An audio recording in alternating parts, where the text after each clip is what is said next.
Assalamualaikum warahmatullahi wabarakatuh. Bismillahirrahmanirrahim. Alhamdulillahirabbil alamin. Wa bihi nasta'inu ala umurid dunya waddin. Wala haula wala quwata illa billahil aliyyil azim. Allahumma sholli ala sayyidina Muhammadin wa ala alihi wa ahli Muhammadin.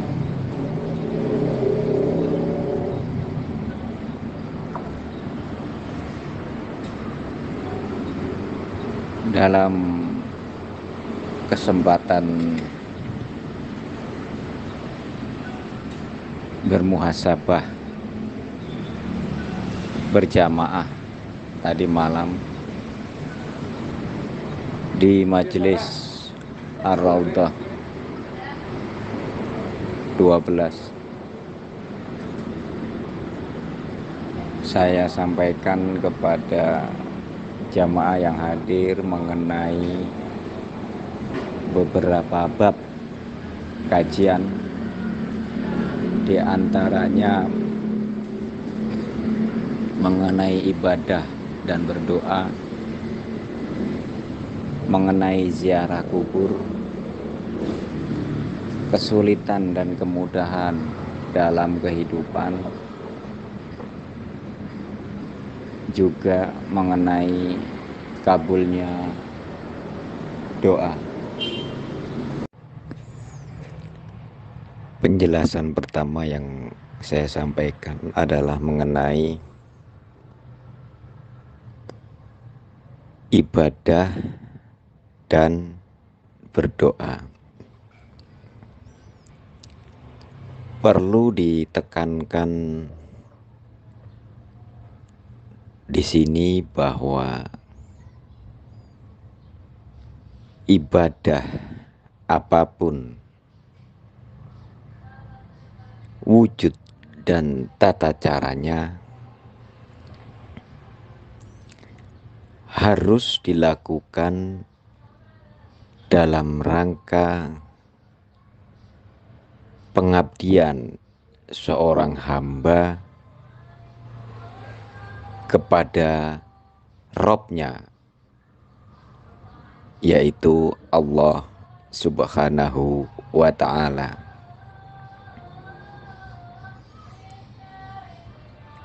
Bukan melakukan ibadah dengan niat, keinginan, tujuan yang sifatnya transaksional. Maksudnya adalah ketika kita mengetahui faedah dari sedekah, mengetahui faedah dari menjalankan sholat duha, faedah dari menjalankan sholat tahajud,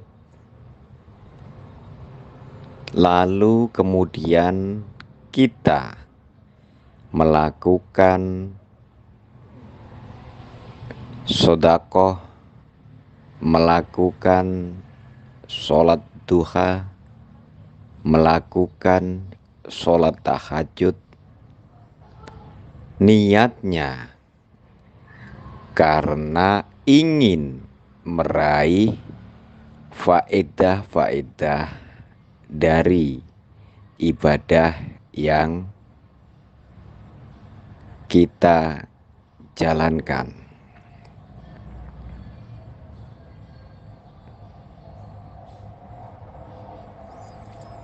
Selanjutnya mengenai berdoa.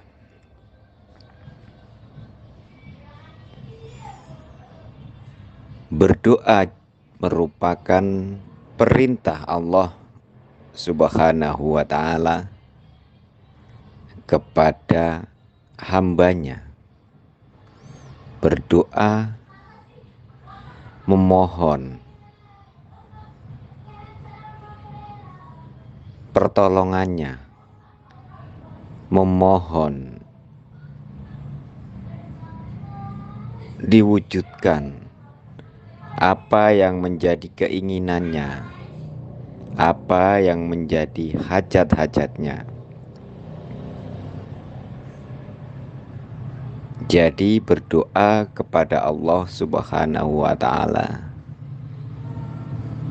itu diperintahkan.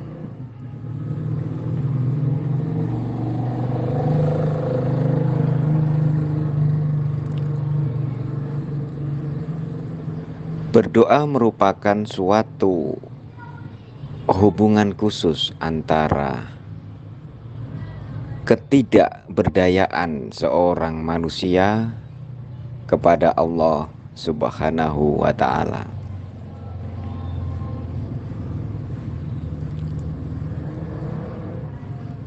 Dalam berdoa, afdolnya adalah tetap dalam keadaan zikir kepada Allah, ingat kepada kuasa Allah, dan menyampaikan apa yang menjadi isi doanya dengan singkat saja.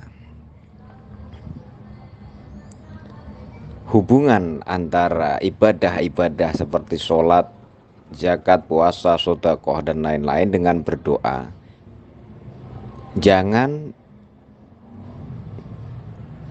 dijadikan bab yang bercampur aduk.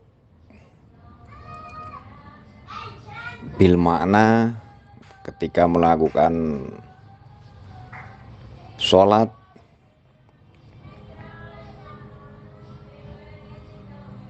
jangan dikaitkan dengan keinginannya, hajatnya yang ingin diraih. Karena hakikatnya adalah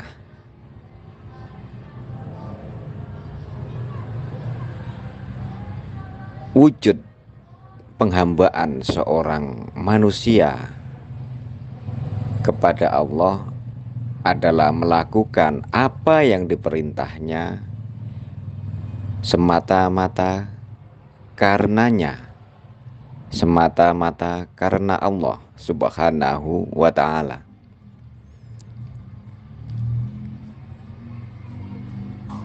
Berlaku untuk ibadah seperti sholat dan lain-lain, berlaku untuk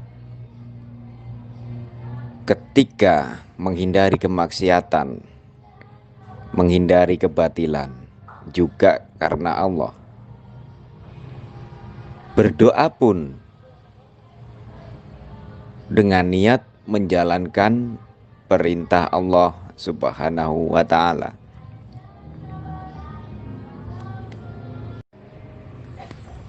Bab selanjutnya yang saya jelaskan adalah mengenai ziarah kubur. Ziarah kubur pada awal-awal era kerasulan baginda Rasulullah Shallallahu Alaihi Wasallam memang sempat dilarang.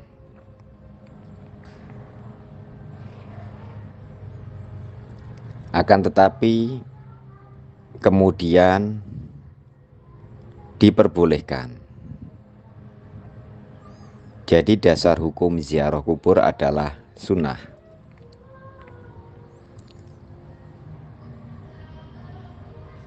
Ketika berziarah sebaiknya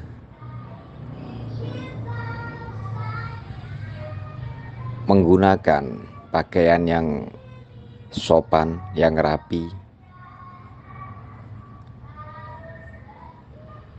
lalu berziarah dalam kondisi yang tenang, tidak ribut,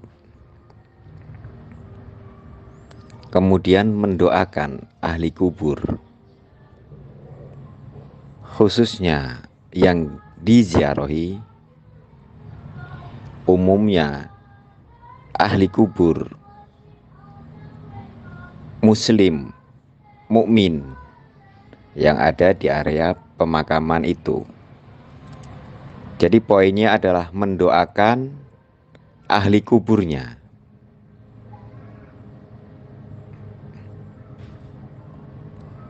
Selanjutnya dalam prosesi ziarah, agar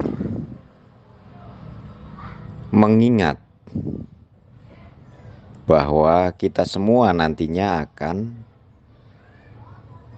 dikuburkan seperti mereka yang kita ziarahi,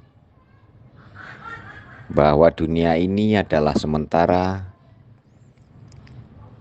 bahwa semua milik kita, semua yang Allah anugerahkan kepada kita pada saatnya akan kita tinggalkan dan tidak dibawa masuk ke alam kubur.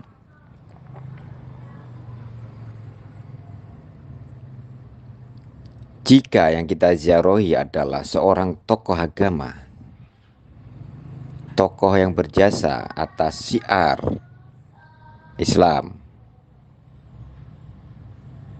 maka kita juga bisa sambil mengingat perjalanan kemuliaan hidup mereka-mereka untuk kita ambil sebagai contoh bahwa mereka yang kita ziarahi itu hidupnya penuh dengan perjuangan, hidupnya penuh dengan pengorbanan untuk syiar Islam. Itu bisa kita ambil pelajaran dan dijadikan contoh. Bab selanjutnya yang saya jelaskan adalah mengenai kesulitan dan kemudahan yang didapat di alam dunia ini. Banyak yang memahami bahwa orang-orang soleh, orang-orang yang dekat dengan Allah, orang-orang yang takwa, orang-orang yang taat,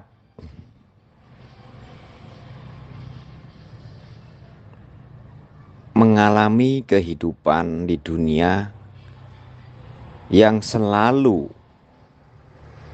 penuh dengan kemudahan-kemudahan, jauh dari kesulitan-kesulitan.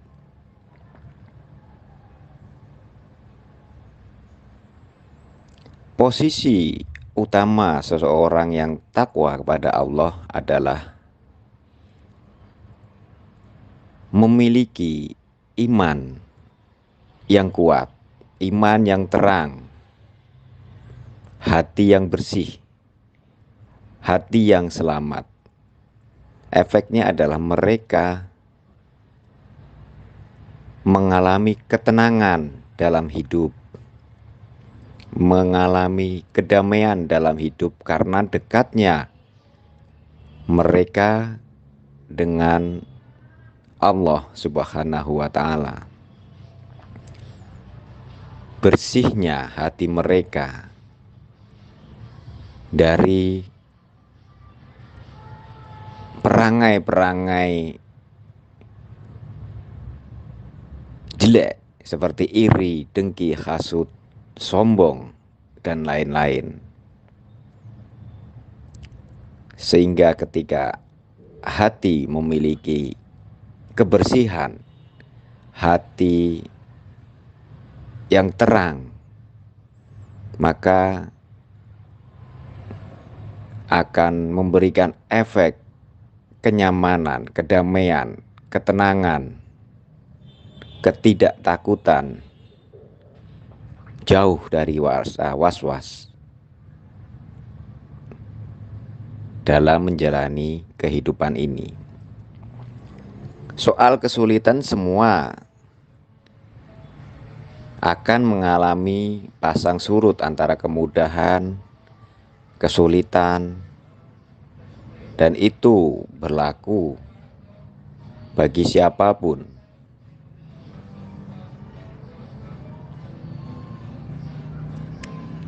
Bedanya adalah orang-orang yang memiliki ketakwaan akan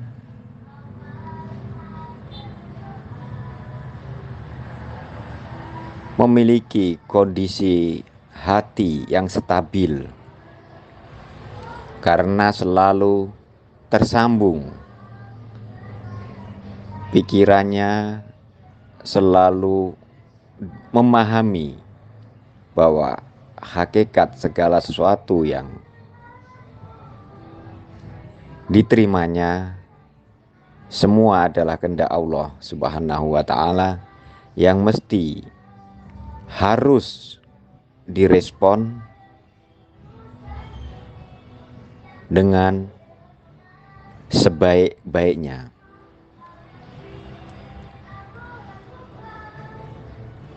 Respon bisa berupa sabar, bisa berupa syukur. Tidak merespon kesulitan atau ujian-ujian yang menimpa dengan nada-nada protes, dengan nada-nada hujatan, yang secara hakikat protes dan hujatan ini tentu tidak ridho atas ketetapan Allah yang terjadi kepada mereka.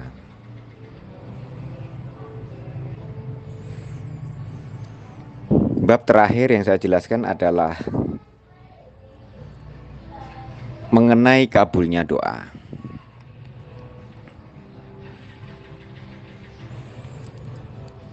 Allah berjanji bahwa siapa yang berdoa kepadanya maka akan dikabulkan.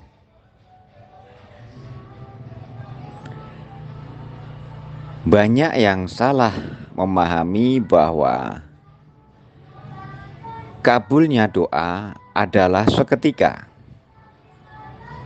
Ketika menginginkan hajat tertentu, ketika berdoa, maka harus kabul sesuai dengan logika, pikiran, dan keinginan manusia yang berdoa. Bukan begitu. Doa akan dikabulkan sesuai dengan kehendak Allah Subhanahu wa ta'ala. Pun wujud kabulnya doa seorang hambanya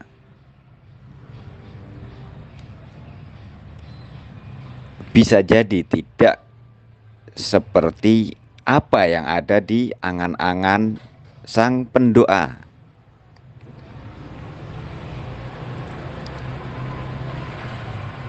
Dan kapan terkabulnya suatu doa, waktunya juga tidak bisa diprediksi. Ada doa yang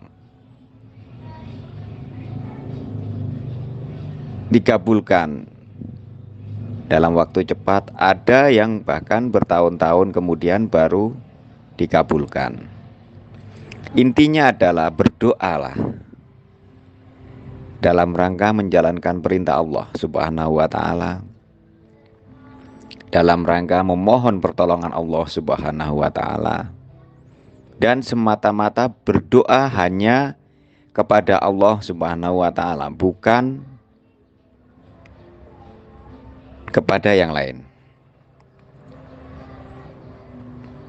Sekian, semoga bermanfaat. Allahumma sholli ala Sayyidina Muhammadin wa ala alihi wa ahli Muhammadin. Allahumma salimna qalbahu wa salaka bi qalbin salim. La ilaha illa anta subhanaka inni kuntu minadz zalimin. Wassalamualaikum warahmatullahi wabarakatuh.